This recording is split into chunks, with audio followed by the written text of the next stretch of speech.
Good morning, grade 6. So, for the first lesson in EPP, dahil po sa wala pa ring face-to-face at ang EPP is mostly on hands-on activities or project making, let us first focus on the woodcraft, bamboo, and metal craft enhancing techniques.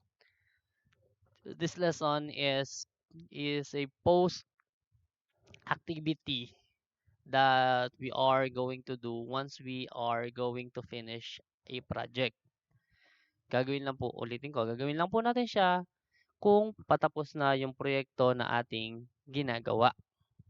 Hindi siya yung mismong or this lesson is not for the preliminary or for the ongoing project. Panapos po ito in Tagalog or finishing touches na po. Because in your grade 4 and grade 5 lessons, doon yung mga lesson ng paggawa. In grade 6, doon na kayo sa advanced part ng inyong lesson in which ang gagawin na is pandulo na, panapos na nga po. So doon tayo sa mga techniques that we can use when we are finishing or creating finishes in our projects. So, simulan po natin. The first one is wood turning. Pag wood turning, we are using a lathe, yung machine. Ang tawag po doon ay lathe. Yan po, lathe. In order to create a finish or to curve the wood by simply spinning the wood at a high RPM and high speed. Speed and torque is needed for the machine to properly form and shape the wood. So that is the first process. Again, this process is called wood turning. Kaya nga wood turning, iniikot yung kahoy dito po sa machine na to. And then the person or the man operating this machine uses a piece of metal in order to force the design into the wood. So, depende po kung gaano kadiin or gaano kalambot ang pagkakahawak niya dun sa bakal para po ma-form yung mismong shape doon sa kahoy. So, again, you need to copy this so that when face-to-face happens or when the face-to-face classes resume ay ma-expound pa po natin yung lesson na to. The second one is hand carving. So, using a sharp object to create a design in the wood. So, most likely, itong mga first 10 or first 9 techniques ay all about wood. So, hand carving, in Tagalog, the tool used in Tagalog is paet. Kung naaalala niyo po yung lesson ng grade 5, ito po yung tool na yan. Ito yung paet. So, wala na pong machine. Mano-mano po ito. You are forcing the metal into the wood or the sharp metal into the wood to create a design. In Tagalog, nag-uukit. Yun po ang hand carving. So, kung meron kang finished na wood project at gusto mong lagyan ng design, pwede ka pong gumamit ng paet or chisel para po maikurba or makapag-create ng design or curves doon po sa kahoy. Next, pyrography. For pyrography, you are going to use a hot tip object to create a design. So ano-ano ba yung mga bagay na pwede natin gamitin as DIY on pyrography or do it yourself? Pwede po tayong gumamit ng soldering iron, yung panghinang, umiinit yung dulo nun. And then pag ikinapit po natin sa kahoy is magiging sunog or magiiwan siya ng black mark doon sa pinakakahoy. Kaya po magkakaroon siya ng design. Pwede rin naman po na yung screwdriver is paiinitan natin sa apoy and then saka po natin ikakapit or ia-apply sa kahoy parang lapis. Kaya lang dahil po gagamit ng init or ng apoy, mag-ingat po tayo sa paghawak doon sa tool. Okay po? So next is flocking. So flocking po is spraying fibrous particles to create a velvet finish. So as you can see on the picture, meron siyang powdery or powder na ginagamit and then you are going to apply glue on the wood tapos ibubudbud mo po yung particles na 'to doon sa wood. What will be created is, sabi nga dito, a velvet design, mabalahibo or medyo magaspang na texture doon sa ibabaw ng kahoy or nung bagay na pinag-applyan mo ng fibrous particles. So muli, kailangan mo ng glue and nung fibrous particle na gusto mong ikapit doon sa kahoy or doon sa project na iyong ginagawa. So that is flocking po. Next po is fla for the next one is inlaying. In inlaying, we are going to insert objects. So what type of objects? Pwedeng kahoy din, pwedeng metal, pwedeng bones or buto ng hayop na pinatuyo. Uukitan siya ng mababaw and then the object will be inserted by force doon sa kahoy or doon sa parte na inukitan natin. Siyempre, design pa rin. Sabi nga sa'yo, finishing touches ang pag-aaralan ang pinag-uusapan natin dito. So, in inlaying, after mo ukitan ng mababaw, ay ididiin mo po yung pinaka-design doon sa pinaka-kahoy.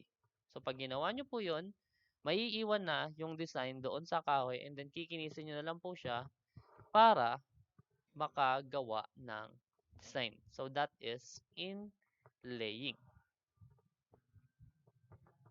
Next one is gilding. So, in gilding, you are applying a thin coat or thin sheet of gold in the wood. May nabibili pong ganun. Kahit sa Shopee or sa Lazada, may makukuha kayo na gold sheets. Yung iba tunay talagang ginto, yung iba ay hindi. So, gold sheets, hindi mo na kailangan ng pandikit. Once po na yun ay ibinrush mo, same as with the picture, once na siya ay kinabit mo doon sa object, sa kahoy man or sa bakal at ibinrush mo, the gold leafing will be um, applied or it will stick on the surface and it will make the finish shiny and golden. Mura lang naman yun kung di ako nagkakamali. Pero may nabibili din naman na gold sheets na hindi talaga gold. Mukha lang siyang gold. Pero the technique is called gilding. So the next one is staining. In staining, we are going to apply wood stains to give color to the wood. Not simply giving different color to the wood, but basically, paano mo sasabihin to? Ini-improve niya yung stain or yung, not the stain, the grain of the wood. So, kung makikita nyo, mula dun sa pinaka-plain, etong stain na to ay clear lang. And then, for this one, medyo naging light. Dito, pa-dark na ng pa-dark yung ginagamit na stain. Pero hindi natatakpan ng tuluyan yung grain. Pag sinabing grain, yung guhit-guhit na 'to ng kahoy. Yung pinaka,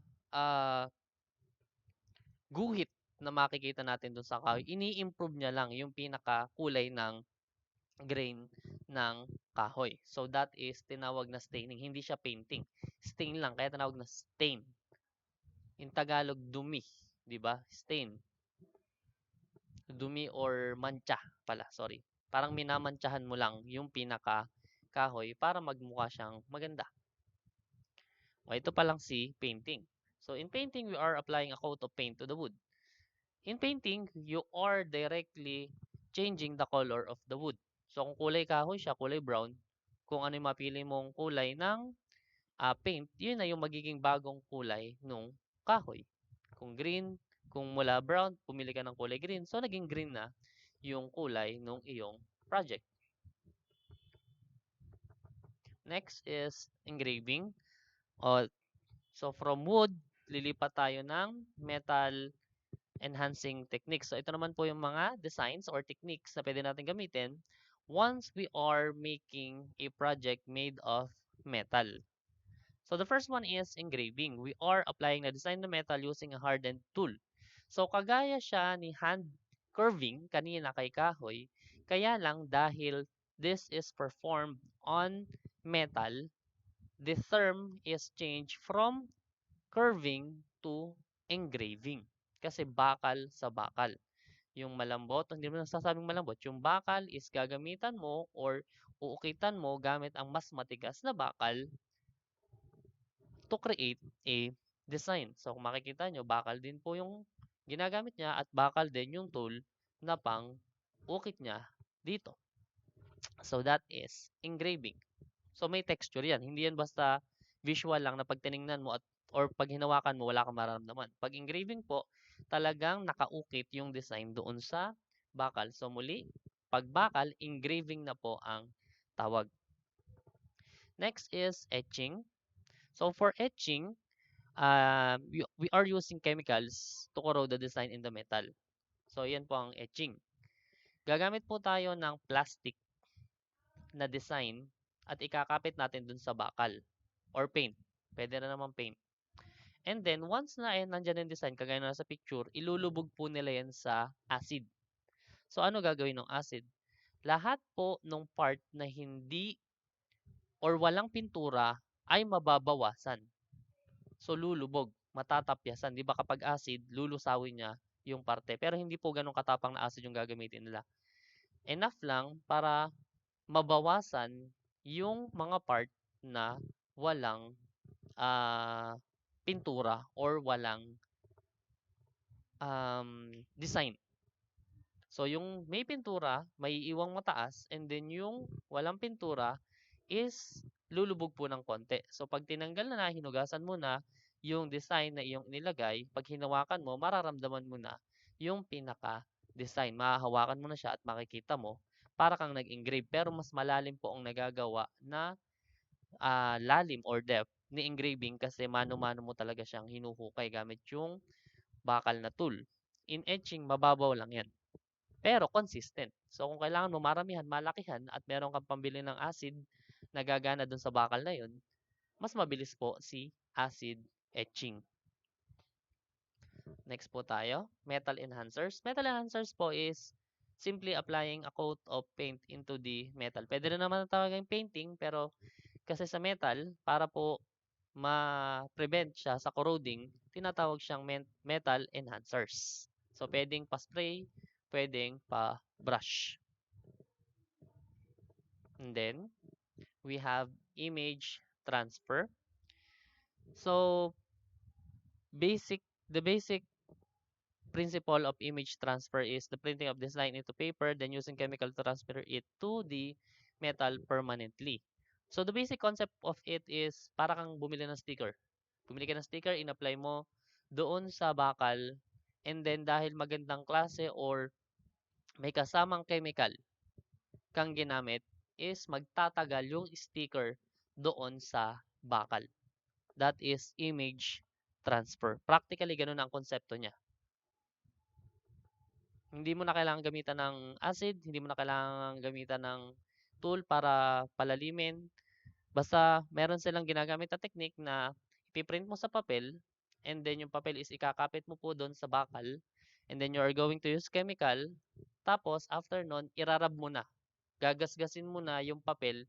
Pag ginasgas mo yung papel, ang maiiwan po is yung ipinrint mo na design ay naiwan na po doon sa bakal. That is image transfer. So parang ganun nga lang, sticker lang. Matibay na sticker. Next one is embossing. In embossing, para siyang engraving. Pero sa engraving kasi, we are removing material. Kinakayas mo, hinuhukay mo. Pag embossing po, we are hammering or pressing the design to a softer metal. So kagaya yan, aluminum foil, gumamit siya ng toothpick para makapag-drawing doon sa aluminum foil. Same dun sa ginagawa sa pera, sa coin, sa perang barya, 'di ba? Yung perang barya 'pag yan ay pinroduce, blanko lang yan, and then merong malaking makina na babagsak sa kanya na may naka-drawing na itsura ng pera, 'pag bumagsak, nabubuo na yung barya. Embossing din po ang tawag dun sa pinakaproseso na yun. Wala tayong tinatanggal na material doon sa bakal. Ang sense lang niya is malambot yung bakal kaya pwede natin gamitan ng mas matigas na bakal para ibaon nang hindi nababawasan yung pinaka-materyales. Ayan, kagaya nga niyan, aluminum foil, so bakal pa rin naman yun. Aluminum is a metal, so nakakapag-drawing tayo dahil mas malambot yung bakal na ating ginagamit. So again, the process is embossing. And then the last one, I think, oh tama, the last one is using resin. So using resin, we are mixing a two-part resin to add texture or design in the metal. So kagaya niyan, hindi ko lang alam sure kung yung picture na to ay metal. So ang ginagawa lang po nila is kung ito yung design na metal, nag-engrave sila. So pag hinawakan mo siya, mararamdaman mo yung depth.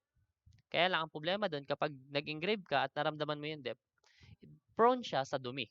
Dahil malalim yung design, pwede siyang pasukan ng mga alikabok at dumi. So, ang ginagawa po nila is naglalagay sila ng resin. Ito po yun, yung resin, yung parang liquid na to. Two-part. Pag sinabing two-part, dalawang parte siya. Binubuo siya ng dalawang parte na kung saan pag pinaghalo is titigas siya na parang plastic. So, magiging siyang parang, hindi pala parang, magiging siyang plastic na pangharang dun sa mga uka or dun sa mga engraved parts, sa mga malalalim na parte nung design. So, pag ibinuhos mo siya, pag tiningnan mo, parang may malalim na design. Pero pag hinawakan mo, makinis po yung ibabaw niya kasi nga nalagyan mo siya sa ibabaw ng resin, ng plastic sa ibabaw. Okay po? So those are the design techniques that we can use on wood, metal, and bamboo. And kung nakopya nyo naman po, mas maganda ay at meron na po kayong pinaka lesson sa inyong notebook.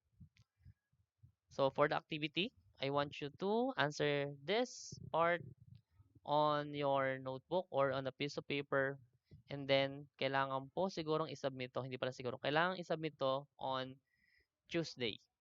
So for this activity, you are going to identify the enhanced technique used in each item. So pwedeng question ang ginawa dyan or pwedeng description. Answer na lang po syempre ang ilalagay ninyo sa isang pirasong papel, and then pakipasa na lang po sa akin or kay Ma'am Lipaw by Tuesday or Monday next week.